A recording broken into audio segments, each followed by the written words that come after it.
task force to study and develop reparation proposals for African Americans. Report. Content warning. Report contains discussions of racial discrimination, sexual assault, torture, lynching, and other forms of extreme violence. The report contains unedited historical quotations and photographs of white supremacist hatred, torture, lynching, autopsy, and other forms of graphic violence. Public housing. Construction of government-funded housing, or public housing, has contributed to housing segregation in two major ways throughout American history. From World War I until the 1950s, the federal government built high-quality 297. Generally, federal practices did not allow African Americans to live in these high-quality buildings, often building separate, low-quality units for African Americans. 298. From 1950s, as the federal government subsidized mortgages for white families to move to the suburbs and paid local governments to demolish racially integrated neighborhoods, it also built high-rise apartment neighborhoods that were cut off from the richer, white suburbs. 299. These high-rise public housing projects concentrated poverty in black neighborhoods in the inner city. Quality public housing for white Americans. Private real estate development stalled during the Great Depression due to the lack of available credit. 301. During the World Wars, all available raw materials were directed. Military use and private housing construction was banned. 302. By the end of World War II, these conditions created severe housing shortages for all Americans, regardless of race. 303. In response, the federal government low-rise buildings for middle-class Americans that were scattered throughout the city, but did not subsidize the rent or maintenance. 104. Instead, tenants paid full market price and for the building's maintenance, so the quality of public housing was high. 5. Federal agencies funded public housing, which either barred African Americans, or the housing available to African Americans was segregated and in worse condition. 306. War I, the federal government built housing for white workers in the war industries, 170,000. Workers and their families lived in 83 government-built housing projects across 26 states. 107. The federal government did not allow black workers to live in this federally built housing and forced black workers into overpopulated slums. 108. In 1933, the federal government created the Public Works Administration, which cleared slums and built houses using its neighborhood composition rule to require federal housing projects to maintain the racial makeup of the neighborhood. The federal government revised its strategy and created the U.S. Housing Authority (USHA), which gave federal money to local governments to build public housing. Although the USHA manual stated that government housing projects should not segregate what were previously integrated neighborhoods, it also warned local officials not to build housing for white families in areas now occupied by Negroes. 9. Across the country, in cities like Detroit, Indianapolis, Toledo, New York, Birmingham, and Miami, the pool segregated black residents from white residents either by project or by concentrating African Americans into high-density, low-income neighborhoods. 110. Another federal agency, the Tennessee Valley Authority, built 500 comfortable houses and leased them to its employees and construction workers. 11. The federal government banned black federal workers from the houses who lived in low-quality barracks instead. 312. 1937, the federal government revised its strategy and created the U.S. Housing Authority (USHA), which gave federal money to local governments to build public housing. 13. Although the USHA manual stated that government housing projects should not segregate what were previously integrated neighborhoods, it also warned local officials not to build housing for white families in areas now occupied by Negroes. 314. World War II, the federal government built housing for white workers in the defense industry. 315. Black workers were either left to live in slums or in lower quality segregated housing. 316. Housing for African Americans. Beginning in the 1950s, the government began subsidizing the rent in public housing and allowed only families making less than a certain amount to live in the buildings. 17. The buildings collected lower maintenance fees as a result, and the quality of public housing deteriorated. 318. The federal government helped white families the city and purchase single-family homes in the suburbs by subsidizing their mortgage. 19 black families were prevented from moving into the suburbs due to the racist federal housing policies and restrictive covenants, discussed in the section of this chapter on redlining 320 and racially restrictive covenants. 321. Federal government began funding enormous, segregated high-rise projects, like the Robert Taylor homes in Chicago. 322 At the same time, a dozen states, including California, required local city approval of public housing projects. 23 In 1971, the Supreme Court ruled that this approval process did not violate the federal Constitution. 324 So middle-class white communities rejected public housing projects. 325. 73. President Richard Nixon announced that public housing projects were monstrous, depressing places, rundown, overcrowded, crime-ridden. 126 In 1984, investigative reporters from the Dallas Morning News visited federally funded developments in 47 metropolitan areas. 127 The reporters found that 10 million public housing residents were almost always segregated by race, and that every housing project where the residents were mostly white was better maintained, and had decent facilities, amenities, and services. 328. Supreme Court of the United States decided in Brown v. Board of Education in 1954 that segregation was unconstitutional. Birchmans Fitzpatrick, General Counsel of the Federal Housing Agency at the time, responded to the decision by saying that the decision did not apply to housing. 29 Civil rights activists tried to bring suits against government segregation in public housing, and the federal government announced anti-discrimination policies in name only. In practice, it continued to segregate. 330.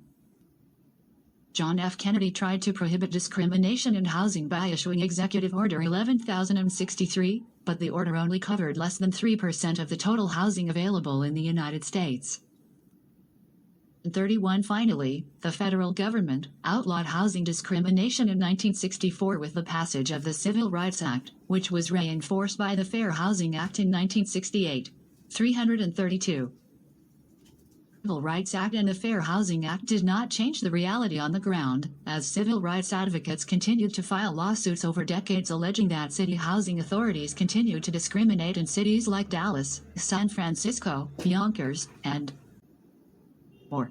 333 In opinion after opinion, federal courts recognized that federal and local government created or maintained segregation. 334. Following the recession of the 1990s, the government began to demolish these impoverished high-rise public housing projects as part of multi-million-dollar redevelopment efforts, often specifically choosing projects where black families lived. 135 In 2000, 48% of public housing residents were black nationwide, but in cities like Birmingham, Detroit, Memphis, New Orleans, and Washington, D.C., 99% of public housing residents were black.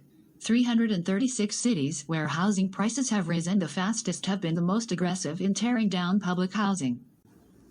1984, investigative reporters found that 10 million federally funded public housing residents in 47 states were almost always segregated by race, and that every housing project where the residents were mostly white was better maintained and had decent facilities and services.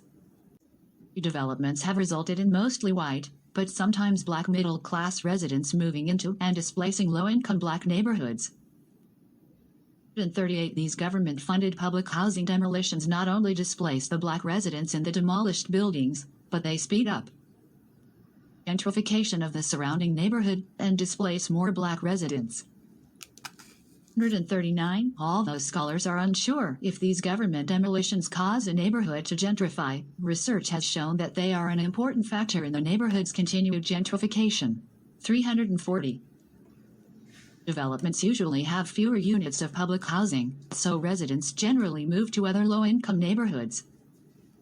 341 This approach has produced mixed results.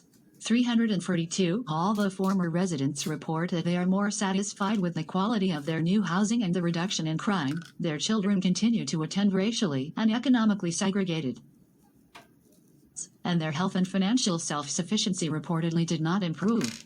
343 Yeah. Segregation in California of African Americans intensified during World War II when African Americans arrived to work in the war industries. The East Coast and in the Midwest, in California, because the black population in California had been so small, there were no preset housing segregation patterns. Federal and local governments created segregation from a blank slate. 344. Williams, who had been California's housing commissioner in the early years of World War II, later wrote that the federal government had, in effect, been planting the seeds of Jim Crow practices throughout the region under the guise of respecting local attitudes. 345. California, one of the largest shipbuilders in the country during World War II, was located in Richmond. 146. From 1940 to 1945, Richmond's population increased from 24,000 to 100,000 with defense industry workers. 347. Richmond's black population increased from 270 in 1940 to 14,000 in 1945. 348. In the rest of the country, the federal government paid for segregated housing to be built for defense work. During World War II, 349 housing available only to white workers was more likely to be better constructed, permanent, and further inland.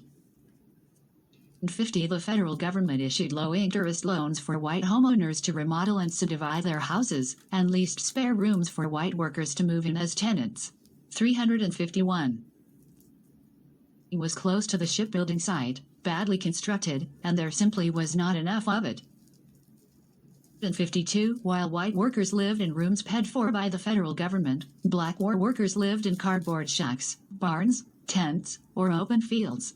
353. By 1947, half of the 26,000 black residents of Richmond were living in temporary housing. 354. While white workers lived in rooms paid for by the federal government, black war workers lived in cardboard shacks, barns, tents, or open fields. By 1947, half of the 26,000 black residents of Richmond were living in temporary housing. The government then helped white families finance suburban homes and leave temporary apartments near the shipyard. 155. For example, the federal government contracted with a private developer to build a new suburb called Rollingwood and forbade the developer from selling any of Rollingwood's 700 houses to African Americans. 156. In 1952, Wilbur Gary, a black war veteran, bought a house in Rollingwood, angering his white neighbors. 357. 300 white residents gathered in front of his house, shouted racial slurs, threw a brick through the window, and burned a cross on his front lawn. 358. Black workers bought land in unincorporated North Richmond, but could not get construction loans, because unlike for white Americans, the federal government refused to insure bank loans for African Americans. 159 other black families moved into the housing projects that white families had left behind. 360. By 1950, more than 3/4 of Richmond's black population lived in the housing projects built during the war.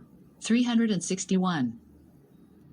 1942, the United States Navy demanded that the San Francisco Housing Authority segregate housing built for the 14,000 workers and their families at the Hunters Point Naval Shipyard. 362. The San Francisco Housing Authority announced in 1942, in the selection of tenants, not insofar as possible enforce the commingling of races, but shall insofar as possible maintain and preserve the same racial composition which exists in the neighborhood where a project is located. 363. Cisco built 5 other segregated projects during World War II, 4 for whites only. 364 apartments marked for white workers only sat empty as black workers waited on long waiting lists. 365. Of the few integrated neighborhoods where African Americans could live was the Western Addition, 366, which was torn down later as part of urban renewal, discussed above in the section on condemnation and eminent domain. Federal government sent Japanese Americans living in the Western Addition to American concentration internment camps. African Americans moved in. 367. 52. The National Association for the Advancement of Colored People sued the San Francisco Housing Authority for continuing to build whites-only housing. 168 The head of the agency testified that the city agency's intent was to localize occupancy of Negroes in the Western Addition and ensure that no African Americans would reside in projects inhabited by whites. 169 The NAACP won its legal case, but the city agency continued to build segregated housing in San Francisco. 370 areas in California, the demolition of public housing occurred without replacement housing for displaced African Americans. In Richmond, the city prioritized developments primarily occupied by black families in its demolition plans. 371 The city abandoned plans to build over 4,000 permanent public housing units. 372 The demolition displaced 700 black families from their homes in 1952, and only 16% of them could find a home in the private housing market. 373 By 1960, thousands of former public housing residents lost their homes.